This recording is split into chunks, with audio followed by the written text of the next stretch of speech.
In our last episode, we identified the curse, our deep-seated aversion to complexity, which holds back the most valuable research. Today, we find the cure. We'll look to a field that has already built the airplane we need. They've solved this exact problem, and they're showing us the way forward. For decades, psychology's North Star has been physics. We've chased simple, universal laws like Newton's mechanics or Maxwell's equations. These theories are breathtaking, achieving precision, breadth, and beautiful simplicity. But here's the problem. The mind is not a physical object moving through space. It's a messy, complex, adaptive system. Our central challenge is to handle this complexity, a challenge physics rarely faces. In seeking answers from physics, we may have been using the wrong map.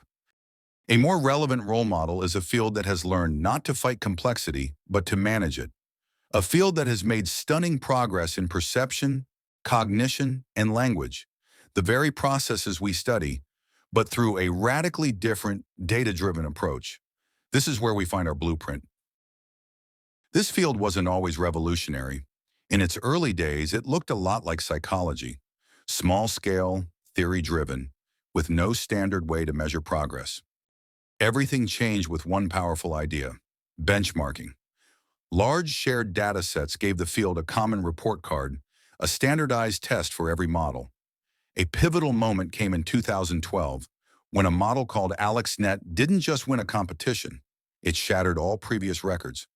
That was the tipping point, the moment the entire field pivoted to data-driven discovery. So, what were the core ingredients of this revolution? Identifying them is our first step toward building our own. The secret to their success is how they handle the PBS impossible trinity.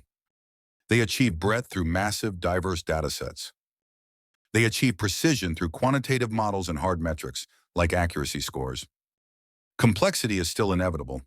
Their best models are incredibly complex, but they've found a way to drastically reduce the burden of that complexity. How? Through standardized benchmarking. And here's the beautiful part. It's a buy two, get one free deal. The combination of breadth and precision itself creates the foundation for benchmarking. Think of benchmarking as standardized testing. And just like in psychometrics, a good test requires two things. Breadth ensures the test covers everything, what we call construct validity. Precision ensures the measurements are consistent and reliable. Neither alone is sufficient, but with both, we can have true standardized assessment.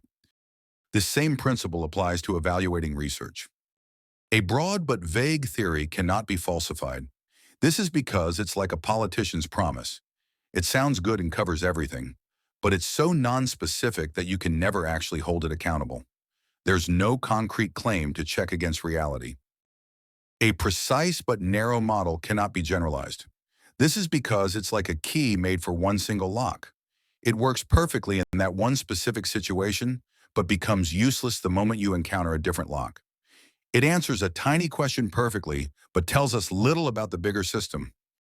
But when you combine large-scale data, for breadth, with quantitative modeling, for precision, you create the perfect conditions for a meaningful benchmark.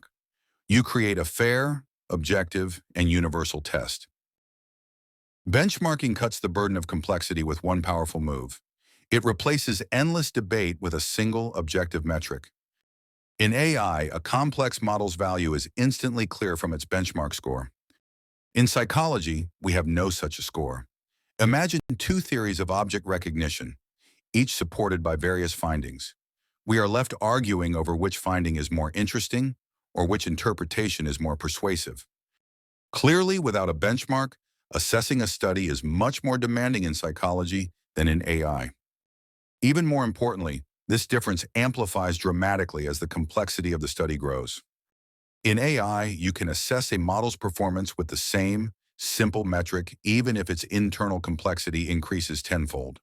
But in psychology, if a study becomes 10 times more complex, for instance by including 10 times as many experiments, the mental effort required to grasp and evaluate the entire project explodes. This cognitive barrier effectively kills any possibility of conducting truly comprehensive psychological research. This efficiency doesn't stop at evaluation. Benchmarking streamlines the entire research process. In AI, researchers can focus only on the top-performing models. In psychology, without benchmarks, many possibilities seem plausible. We drown in uncertainty. In your own lab, you exhaust yourself weighing endless design choices and interpretations. Reading the literature, you struggle to decide which of hundreds of papers actually matter. These are additional taxes of complexity.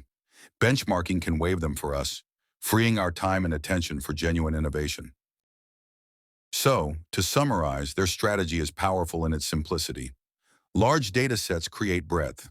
Quantitative models create precision. Benchmarking reduces the complexity-induced burden, providing a practical way to manage complexity. Together, this creates a powerful virtuous cycle. Standardized assessment accelerates progress, democratizes innovation, and aligns the entire community. It makes the ecosystem more productive, more collaborative, and less stressful. So, the blueprint exists. The airplane isn't just a theory, it's already flying. Our mission is to adapt it for psychology. In our next episode, we'll do just that. See you then.